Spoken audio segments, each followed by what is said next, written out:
বন্ধুরা, একটা খবর পুরো পৃথিবীকে স্তব্ধ করে দিয়েছে। ইরান নিজের সবচেয়ে মূল্যবান সম্পদ, নিজের উচ্চ সমৃদ্ধ ইউরেনিয়াম হস্তান্তর করতে রাজি হয়েছে। নিঃশ্বাস বন্ধ হয়ে যাওয়া এই মুহূর্তটি মানব ইতিহাসের মোড় ঘুরিয়ে দিতে পারে। পৃথিবীটা এখন একটা জীবন্ত টাইম বোমার উপর দিয়ে যাচ্ছে।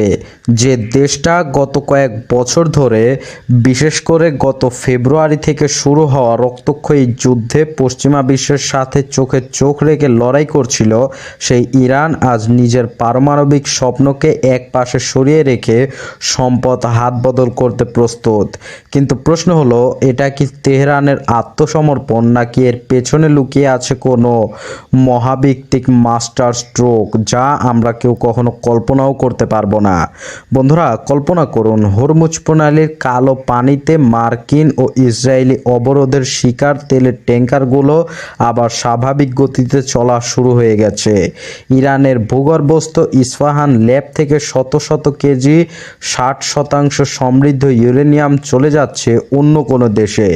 বিনিময়ে আমেরিকা তুলে নিচ্ছে তাদের ভয়ঙ্কর নৌ অবরোধ।